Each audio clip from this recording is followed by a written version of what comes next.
Greetings, urban farmers, gardeners, and healthy food visionaries. Farmer Greg here, and welcome to the 422nd episode of the Urban Farm Podcast, where every day we work together to educate and inspire you to become part of your food revolution. Do you want to save money at the grocery store? Eat more organic whole foods, cultivate food security, and feel more connected to the earth?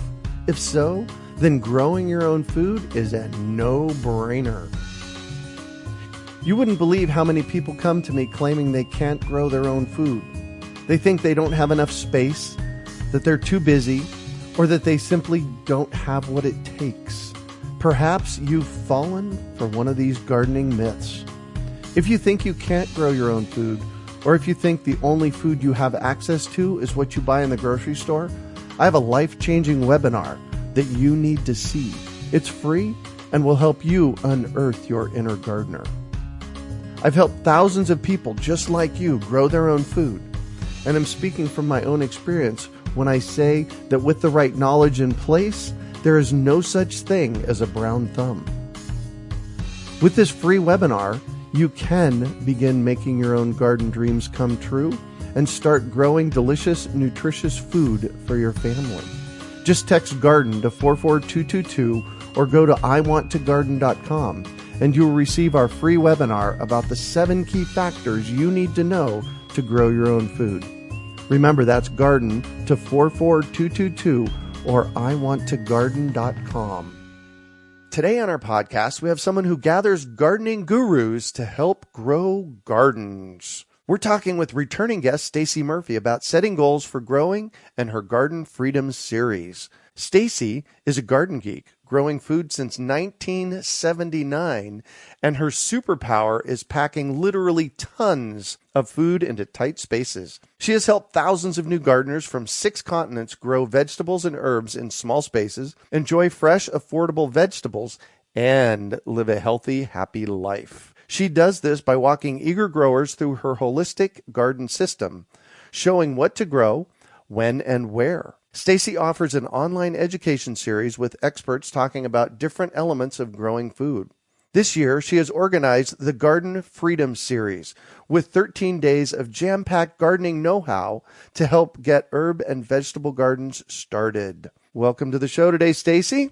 Thanks for having me. Absolutely. I'd love getting on the show with you. So thank you. Thank you. So you've been gardening since 1979. What inspired you? Yeah, and well, I haven't been growing every year since then. So what inspired me when I was a kid was my mom and dad had this amazing vegetable and herb garden.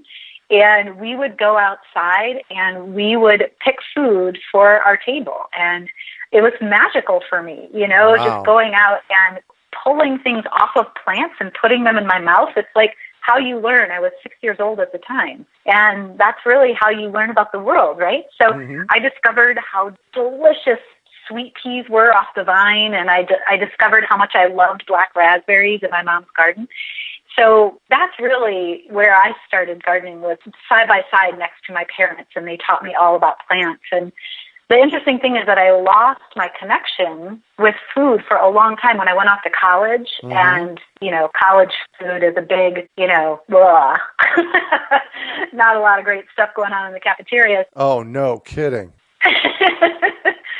And it wasn't until years later I went off to be an engineer and then later an architect. And I woke up one morning and I realized how little fresh food there was in my world. I felt just disconnected from the earth and from the food and from the sunlight even that grew the food. Just everything. I felt like my health was ebbing away from me. I didn't feel really vital. And that's when I started growing again for myself, and I started growing all over Brooklyn and for all the communities in Brooklyn too. So I haven't been growing ever since 79, but that's when I got my roots.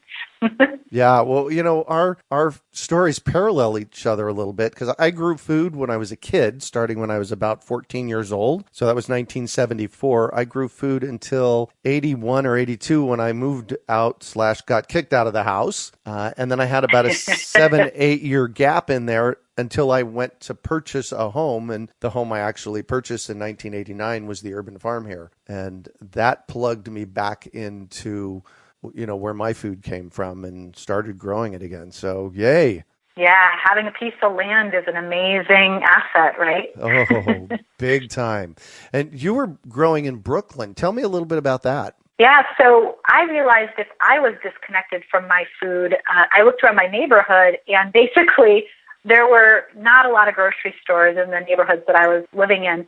And the grocery stores that were there, the kinds of food that was present, it was just not very fresh. It was not organic. It wasn't that great looking.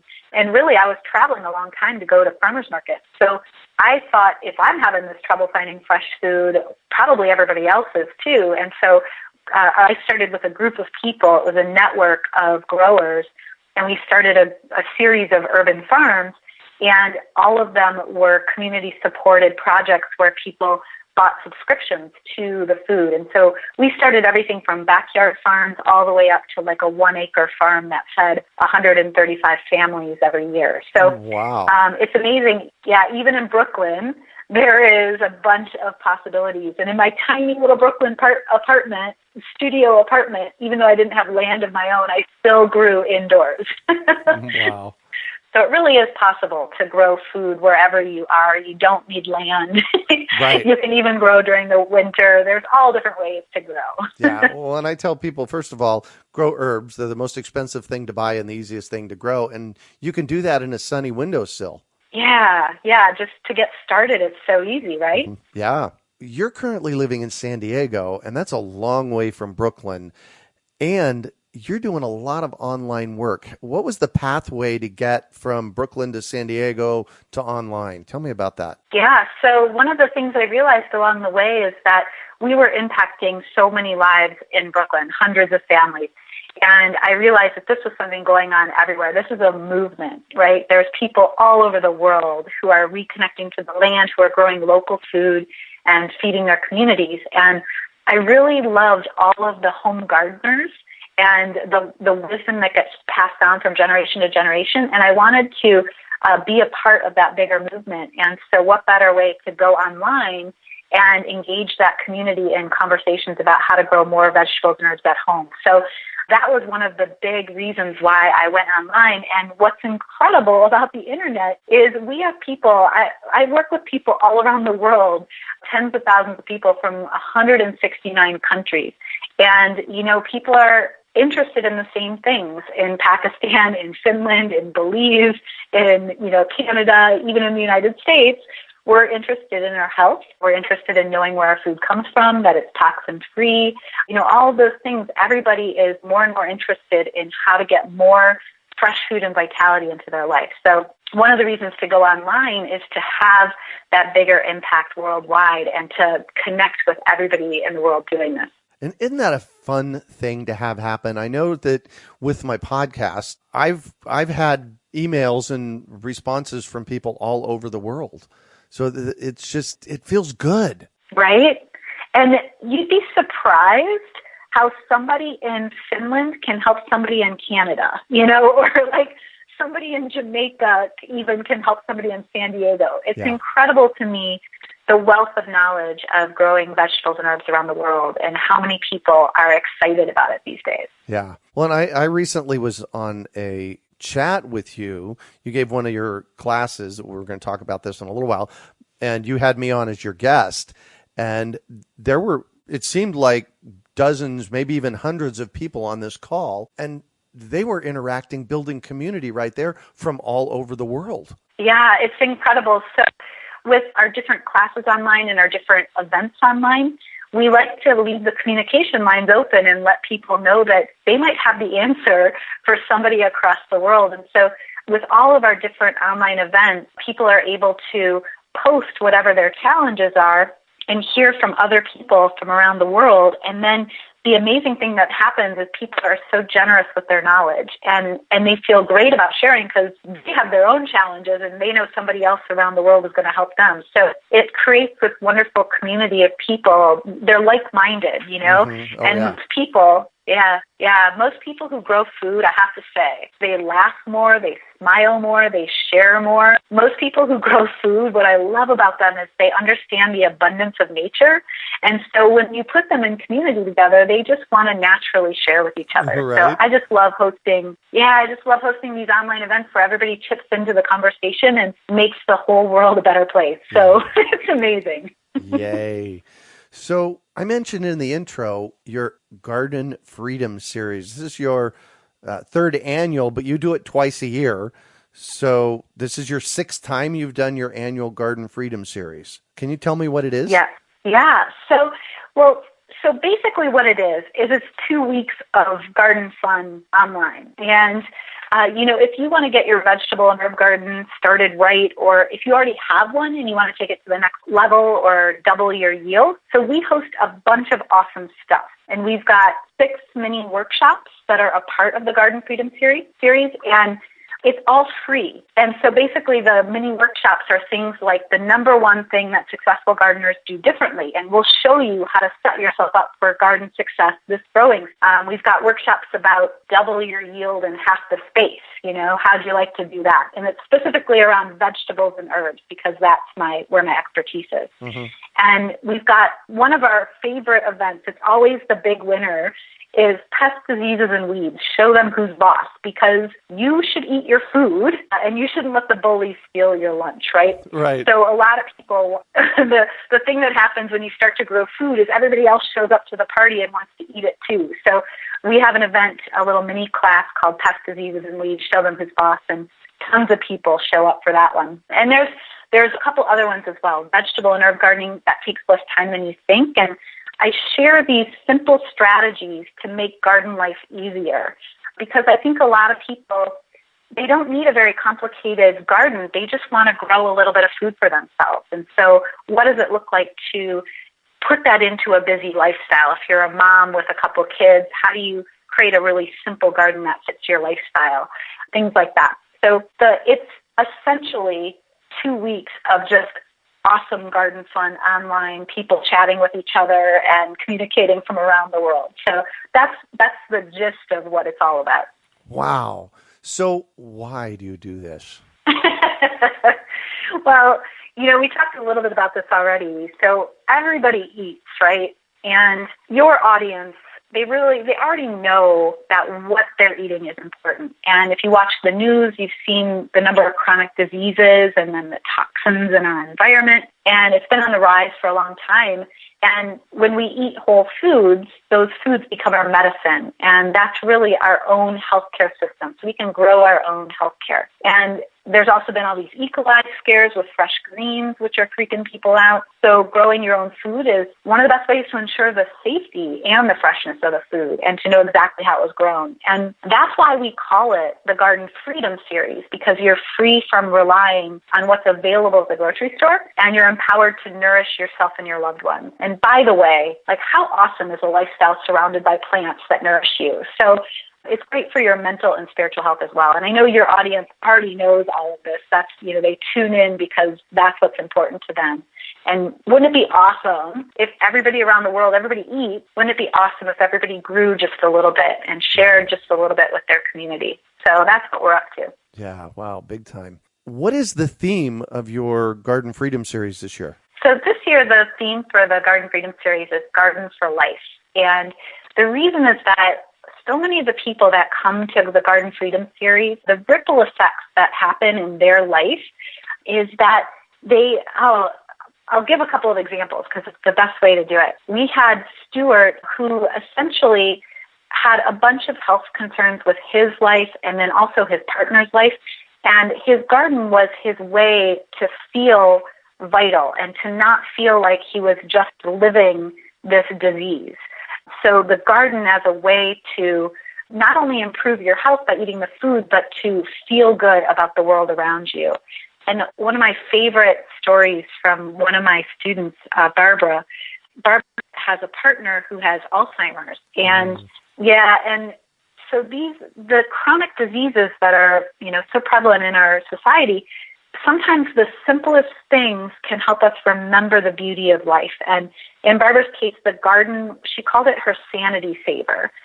This was the place, where she actually put a fence around her garden, and it was a way to ensure that her partner who had Alzheimer's didn't wander away, and it was their place to just connect and feel safe.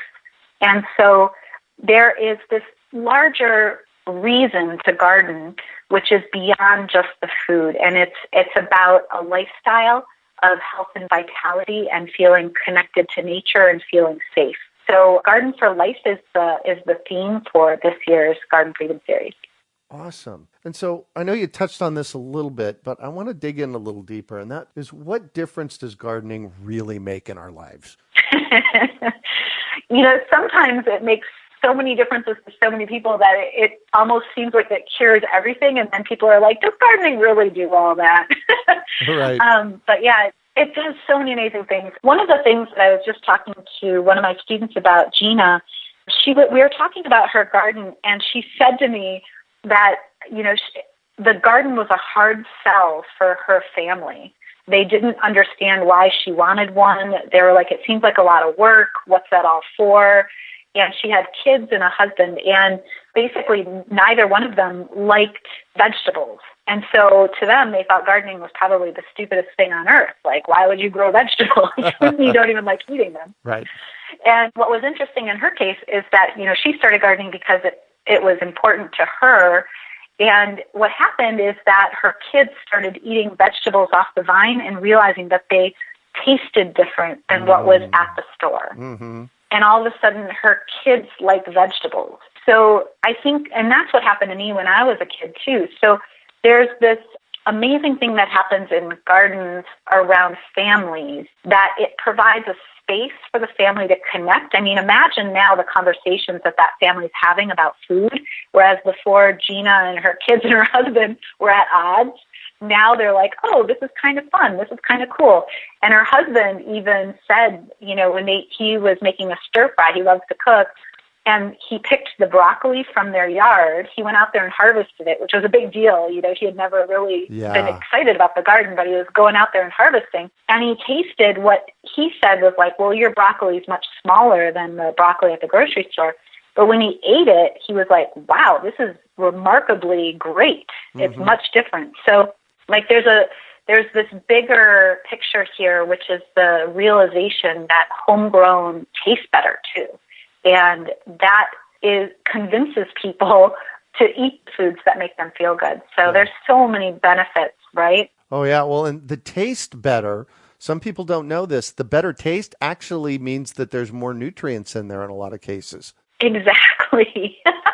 And you think about the ripples of this, right? Like, think about these kids now, they basically, they think vegetables taste better, so they're likely to eat more vegetables, and their long-term health, they're likely to include more of this in their life. And, me, 40 years later, out of my mom's garden, now a garden is a part of my everyday lifestyle. It's a non-negotiable, and I feel great. So just a small little garden can have an impact on somebody's life, for the rest of their life. Oh. And like you said, the nutrient quality being better, that just means our health is going to be better in the long run as well. Yeah. So there's so many ripples to this. So you've been doing this for years. Tell me some of the stories. Yeah. You've got to have heard some amazing stories. Tell me about them. Oh, goodness. So some of the most incredible stories for me are things that you would not necessarily think about the garden as much. So I worked with a lot of teenagers, and I worked with a lot of teenagers who were coerced into gardening. They did not choose to go garden. Mm-hmm. And so these were people who I had to convince the garden was a cool place in the first place, right? So some of the lessons that were incredible from those students, there's this girl, Brianna, and Brianna was one of the first people I worked with in Brooklyn. She was outside on the farm every day for about a year. And at first she was, it's like, well, it's okay. I get to get out of class. I get to be outside, but, whatever. It's not that cool. She went from that attitude to, over time, she started feeling like it was a fun place to be. She started, and up until then, also, she was overweight, fairly obese actually. And by the end of the year, she was losing weight because she was eating differently. And I recently connected with her, and, you know, she's down to like a very like a lean, mean fighting machine, and she credits that farm with it. But the other thing that was interesting is that Brianna was having trouble in high school with some bullies. And I remember one time we were outside and we had some squirrels that kept digging up this one area. And she made the connection of like, man, those squirrels are like bullying us. Like they just keep coming back again and again. And like, it's, you know, they're tormenting us. And the farm became this place to teach teens larger lessons about interactions, that the way that nature interacts with each other, that humans, you know, we're a part of nature, right? So we tend to have similar interactions. And Brianna was able to talk to some of the people around her in these sort of metaphors around nature and bullying in a way that helped her and helped her see a way out of her own bullying and a way to talk to those people that she felt like was bullying her. So it's interesting to me that it's not always about the food. It's not always about the health. I mean, for her, there was a weight loss and a connection to fresh food that's there. But there's also a sort of reconnection to human nature and what it means to love each other and what it means to care for one another. So that's what I find really intriguing about gardens. Yeah, is the all kinds of the connections that it can make. Yeah. And it even goes beyond, I might have shared this on your other podcast. I can't remember because it's one of the things that stands out most for me. We had a scenario with another teenager who was really having trouble with anger and got himself into a lot of trouble. And he was on his way to jail. I mean, he kept picking fights, and it was with knives. It was scary. And it was mostly because he didn't know how to deal with his anger. He's not a bad kid. He's an awesome kid. But he would just go into these states of rage that he couldn't control. And guess what helped? The garden. Yeah. And so he would come out, and we would give him projects. If he had, you know, some anger things come up, we'd give him projects where he could work that anger out. And then we'd talk about it afterwards with him and ask him what's going on. And he said to us, you know, you're the only adults that it's ever felt like you've been on my side. And so imagine the impact that a garden can have on people who are going through tricky emotional things and the sort of peace that it brings and the calm that it brings. And then once you're able to deal with those emotions, then you can deal with whatever else is going on in your world more calmly. Wow. Yeah. And so 3rd annual Garden Freedom Series. Tell me a story from there. Oh, my goodness. Well, it hasn't happened yet. Can I paint a picture of the future? or should I go back to you know or what? should I go back to the 2nd annual? Either one would be a great one. All right. So there was a moment from the 1st annual Garden Freedom Series where we were having conversations with somebody in South Africa who was interested in spreading gardening in their area. They wanted to be a site where people could come and see what was possible. And so they wanted to do this really amazing garden and lots of production just to be a showcase for everybody around them. And so they did the Garden Freedom Series, and they were chatting with us back, you know, in the comment sections. They were showing up to the live Q&As, and they eventually purchased a class with us, and we helped them set up this incredible permaculture site in South Africa, and they have been a showcase for everybody in their area. So there are folks that join us from all over the world, and oftentimes the intention is to pass on that knowledge to other people. And so even the larger effects of this event, it can be anything from, you know, we also have people, I remember this was the 2nd annual Garden Freedom Series.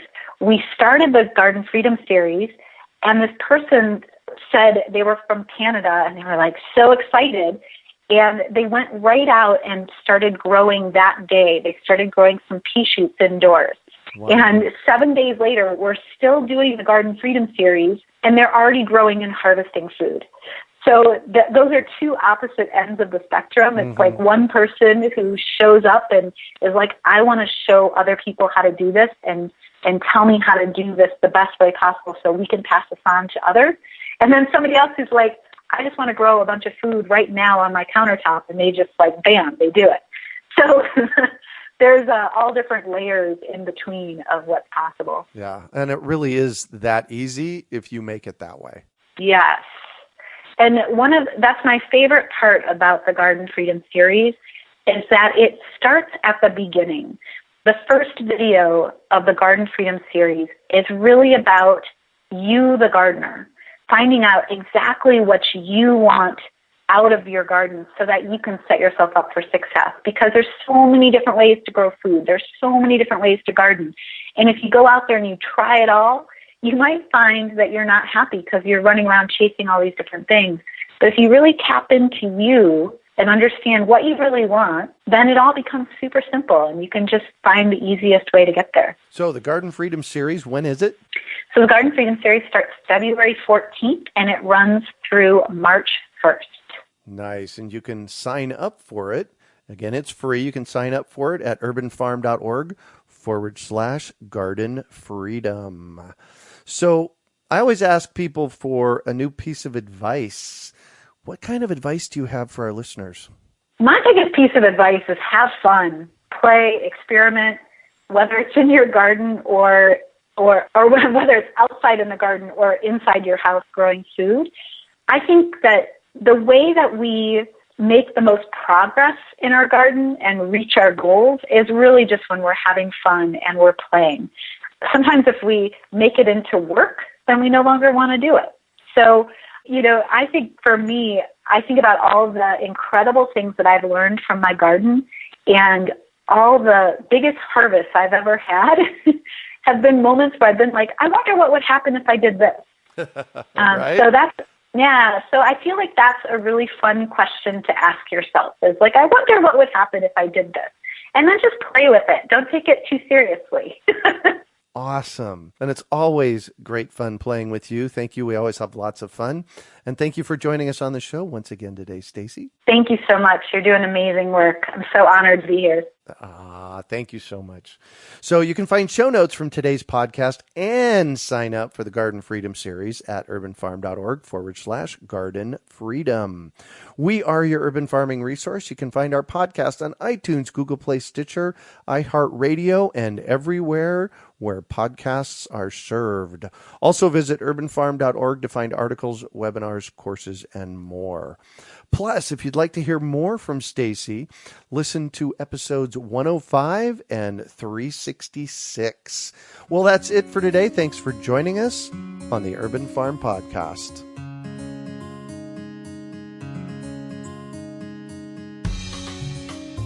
Do you want to save money at the grocery store? Eat more organic whole foods, cultivate food security, and feel more connected to the earth? If so, then growing your own food is a no-brainer. You wouldn't believe how many people come to me claiming they can't grow their own food. They think they don't have enough space, that they're too busy, or that they simply don't have what it takes. Perhaps you've fallen for one of these gardening myths. If you think you can't grow your own food, or if you think the only food you have access to is what you buy in the grocery store, I have a life-changing webinar that you need to see. It's free and will help you unearth your inner gardener. I've helped thousands of people just like you grow their own food, and I'm speaking from my own experience when I say that with the right knowledge in place, there is no such thing as a brown thumb. With this free webinar, you can begin making your own garden dreams come true and start growing delicious, nutritious food for your family. Just text GARDEN to 44222 or go to iwanttogarden.com and you will receive our free webinar about the 7 key factors you need to know to grow your own food. Remember, that's GARDEN to 44222 or iwanttogarden.com.